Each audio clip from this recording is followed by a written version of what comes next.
Munawwar Hameed is with you. आज जो हम काम करेंगे वो हम काम ये करेंगे कि we are going to understand income statement on the basis of concepts with Excel. आज हम इनकम स्टेटमेंट सीखेंगे एक्सेल के साथ। How do we make income statement by Excel. Situation ये है कि जब कभी हम इनकम स्टेटमेंट बनाते हैं तो वी मस्ट अंडरस्टैंड कि इनकम स्टेटमेंट बनाते वक्त सबसे पहले हमें जो काम करना होता है वो ये करना होता है that we are suppose to write the name of the company. यहाँ पर हमारी जो कंपनी है its name is Shahid mill store.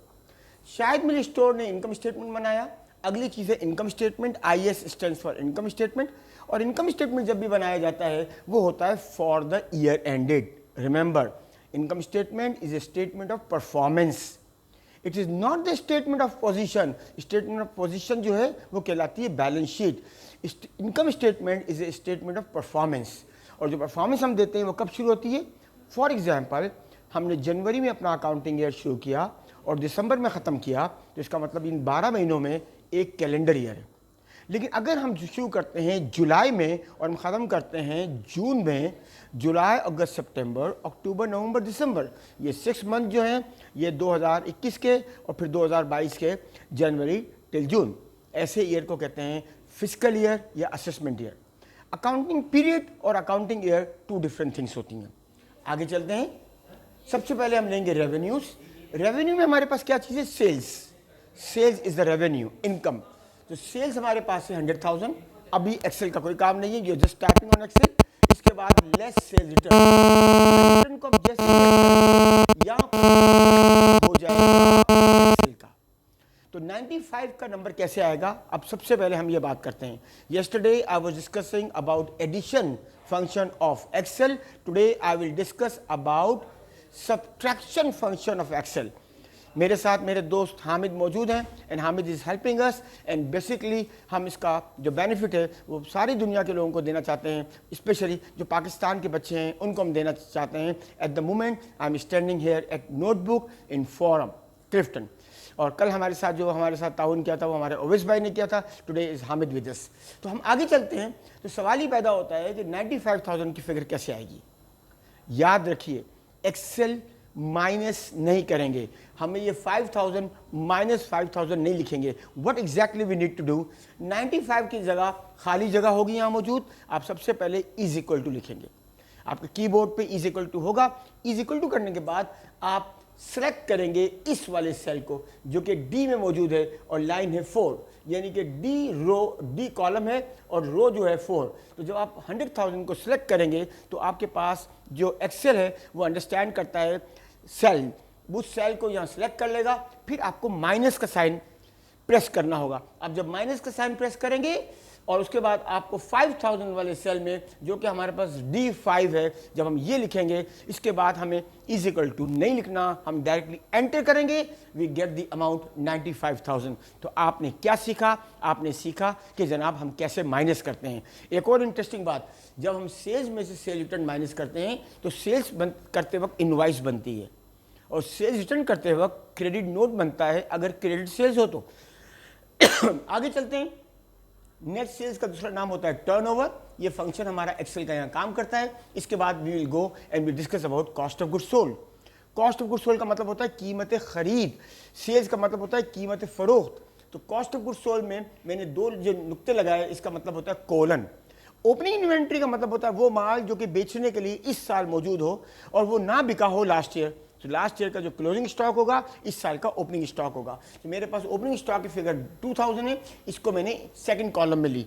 ये जो कॉलम्स बने हुए हैं, याद रखिए इनकम स्टेटमेंट में there is no debit and credit column, there are always inner column, middle column and outer column. हाँ, आप 2 कॉलम या 1 कॉलम में भी काम कर सकते हैं अगर पब्लिश अकाउंट्स बन रहे हों, लेकिन स्टूडेंट्स की आसानी के लिए मैंने 3 कॉलम इसलिए बनाए हैं कि मुख्तलिफ चीज़ें मुख्तलिफ जगहों पर ऐड हो सकें, वो अपने अपने ब्रैकेट में रहें, अपने अपने पोर्शन में रहें। जैसे परचेज की बात करेंगे, सो ओपनिंग इन्वेंट्री को हम ओपनिंग स्टॉक भी कहते हैं। इन्वेंट्री वो माल होता है जो कि बेचने के लिए ख़रीदा जाए। इसके बाद हम गए और मार्केट से हमने परचेज की 70,000 की, कैरिज इनवर्ड। देखिए अकाउंटिंग जब हम पढ़ते हैं तो इंटरनेशनल अकाउंटिंग स्टैंडर्ड्स की एप्लीकेशन होती है, इंटरनेशनल अकाउंटिंग स्टैंडर्ड्स गाइडलाइन होती हैं। तो IAS 1 जो है इंटरनेशनल अकाउंटिंग स्टैंडर्ड नंबर 1 ये कहता है कि whenever you are buying some inventory for resale, अगर किसी किस्म की कोई ट्रांसपोर्टेशन कॉस्ट लगती है तो उसका नाम होता है कैरिज इनवर्ड। ये कैरिज आउटवर्ड नहीं है, carriage outward is something different, that's a marketing expense. लेकिन कैरिज इनवर्ड जो होता है वो कॉस्ट ऑफ सेल को बढ़ा देता है। तो हम परचेज में ऐड कर देंगे और ऐड करने के बाद एक और चीज़ हमारे पास आ जाती है जो कि है import duty. For example, you are buying the goods from outside Pakistan, so you are supposed to pay import duty. So import duty को जमा करेंगे और जब ये टोटल आएगा 91,000, तो यहाँ 91,000 नहीं लिखा हुआ। अब हमें क्या करना होगा, कल मैंने आपको सिखाया था, कल मैंने आपके साथ शेयर किया था, यहाँ पर एडिशन। एडिशन के लिए क्या करेंगे, आप सेलेक्ट करेंगे 70,000 से लेके 14,000 तक, होम के टैब पे जाएंगे, वहाँ से आपको ऑटो सम मिलेगा। आप जब क्लिक करेंगे 91,000 ऑटोमेटिकली अपीयर हो जाएगा। You get my point. इसके बाद हम क्या करेंगे, लेस करना है परचेज रिटर्न, तो हमारे पास एक नंबर आएगा 81,000। अब ये नई चीज़ आ गई, you are jumping from one column to the next column, no worries, कोई फिक्र करने की जरूरत नहीं है। आपको पता होना चाहिए कि you must know is equal to का फंक्शन। हमारी गेम ही है सारी इज इक्वल टू के। आप यहाँ इज इक्वल टू लिखेंगे, आपने क्या करना है, आपने 91,000 उठाना है, तो आप इस सेल को क्लिक करेंगे इस नंबर को, तो यहाँ पर एक सेल का जो है वो डिजिट रो के साथ, यानी कि ये कहाँ पर रखा हुआ है, ये बी में है। बी कौन सा, B12 आ जाएगा। B12 को आपने माइनस करना है, तो you will have to put a minus sign, और माइनस क्या करेंगे, माइनस करेंगे B13। तो आपके पास जैसे ही आप एंटर करेंगे you will get the number 81,000। ये 81,000 जो होगी नेट परचेज होगी, ये सब्ट्रैक्ट होकर आया नंबर। इसके बाद हम क्या कर रहे हैं, गुड्स अवेलेबल फॉर सेल। अब यहाँ पर अगेन एडिशन करनी पड़ेगी, opening inventory plus purchases goods available for sale. इसका मतलब ओपनिंग इन्वेंट्री वाज 2,000, परचेजेस 81,000। यहाँ पर एडिशन का फंक्शन चलेगा। मैं यहाँ पर कर्सर रखूंगा और उसके बाद कर्सर रख के होम के बटन पर जाऊंगा, लेकिन मुझे यह सिलेक्ट करना पड़ेगा 2,000 एंड 81,000। ऑटो सम पर जाऊंगा, I will get 83,000। You can add as well, यानी कि मैनुअली, लेकिन हम मैनुअली नहीं करेंगे, हम एक्सेल के फार्मूलाज के थ्रू करेंगे। By the passage of time I will discuss each and everything. हमारी क्लासेज इंशाल्लाह शुरू हो रही हैं 15 सितंबर से। You are welcome and will teach you how to do each and everything in accounting by Excel. अब इसके बाद हमारे पास जो है वो क्लोजिंग इन्वेंट्री है। याद रखिए क्लोजिंग इन्वेंट्री जो है हमारे पास स्टोर कीपर से इंफॉर्मेशन आती है। जो टीचर्स हमारे दोस्त पढ़ाते हैं उनको ये बताना चाहिए स्टूडेंट्स को कि closing inventory is not the part of the trial balance. ये डबल एंट्री के अंदर से हमको नजर नहीं आती। हाँ, स्टॉक का अकाउंट जरूर बनता है, but the person who is the store keeper ही is going to tell us that what is the amount of ending inventory.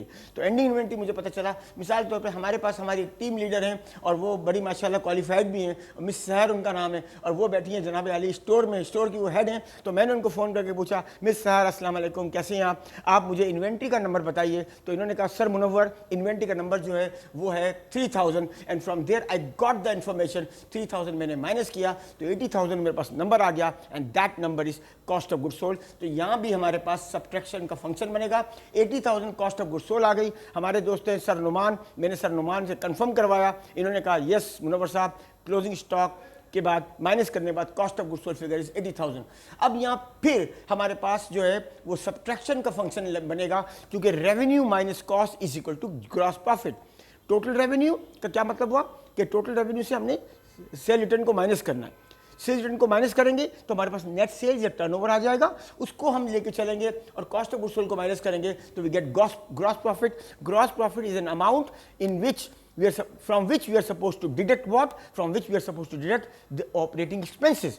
अब आखिरी बातें उनमें हम चलते हैं। पता ये चला कि हमारे पास जीपी इज 15,000, लेकिन हमारे पास अदर इनकम भी है। ये शायद मिल स्टोर की बात हो रही है, शायद इज फ्रेंड ऑफ माइंड, और उनको ये वीडियो और जो पिक्चर भी मैंने इससे पहले लगाई है वो भी उनको डेडिकेट की है।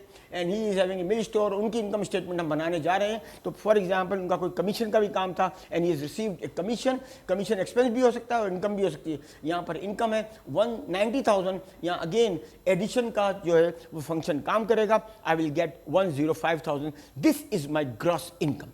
अब हम आगे चलते हैं। यहाँ पर अगर डिस्काउंट रिसीव होता तो वो भी यहाँ ऐड कर सकते थे हम।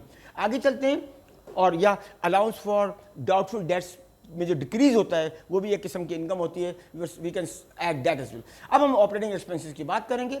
ऑपरेटिंग एक्सपेंसेस हमारे पास दो हैं, सैलरी एक्सपेंसेस और डिजिटल मार्केटिंग एक्सपेंस। हम यहाँ नोटबुक पर एक कोर्स करवा रहे हैं डिजिटल मार्केटिंग, और ये कोर्स स्टार्ट हो चुका है। You people are welcome if you want to learn digital marketing, तो आप आके ज्वाइन कर सकते हैं। वो कोर्स भी अभी शुरू हुआ है इस वीक। डिजिटल मार्केटिंग एक्सपेंसेस 7,000 और 3,000, 10,000 कैसे आया? अगेन हम ऐड नहीं करेंगे, यहाँ भी हमारा एक्सेल का फंक्शन काम करेगा। हम होम पे जाएंगे, ऑटो सम क्लिक करेंगे, हमारे पास 10,000 आ जाएगा। 105,000 माइनस 10,000 इज 95,000। लेकिन 95,000 लाने के लिए हमें क्या करना होगा? हमें सब्ट्रैक्शन, कैसी होती है सब्ट्रैक्शन? मैंने अभी बताया था, इज इक्वल टू का साइन लगाएंगे। इसके बाद हम क्या करेंगे? हम 105 को देखेंगे। 105 को जब हम देखेंगे तो हमें नजर आएगा, ये देखिए हमें ये डी का कॉलम है, डी के कॉलम में 105 नजर आ रहा है, और रो जो है 20, तो 20D में 105 नजर आ रहा है। और उसके बाद डी के कॉलम में ही 26 में हमें जो नजर आ रहा है वो आ रहा है 10,000। हम सब्ट्रैक्शन कैसे करेंगे कि हम इज इक्वल लगाएंगे, सेल में जो नंबर लिखा हुआ है उसको सिलेक्ट करेंगे, माइनस का साइन हम लिखेंगे अपने कीबोर्ड से, प्रेस करेंगे, सेकंड सेल को एंटर करेंगे, वी गेट द आंसर। इसके बाद हमारे पास इंटरेस्ट का एक्सपेंस होता है। इंटरेस्ट का मतलब होता है प्राइस ऑफ मनी। अगर किसी से आपने लोन लिया हुआ है तो लोन की रीपेमेंट करने से पहले आपको इंटरेस्ट भी पे करना पड़ता है, तो इंटरेस्ट को ऑपरेटिंग एक्सपेंसेस में नहीं रखते। उसके बाद उसको माइनस करेंगे, फाइनली हमें टैक्स पे करना है। टैक्स पे करने को हम लोग कोई बुरा समझते ही नहीं है कि अगर टैक्स ना पे करें तो कोई बुरी बात नहीं है। नहीं, टैक्स पे करना बहुत ज़रूरी है। अगर गवर्नमेंट को टैक्स पे करेंगे तो इंफ्रास्ट्रक्चर गवर्नमेंट डेवलप करेगी हमारे लिए, सारे लोगों के लिए। तो टैक्स माइनस करने के बाद 81,000 जो है वो हमारा net profit after interest and income हमारे पास आफ्टर इंटरेस्ट एंड टैक्स आ गया। तो this was all about income statement in which we learn how to do. हमने 3 फंक्शन सीखे।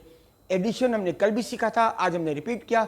सब्ट्रैक्शन हमने आज सीखा इन द सेम कॉलम, और फाइनली हमने सीखा subtraction in another column. Thank you very much. अस्सलाम वालेकुम। पाकिस्तान जिंदाबाद।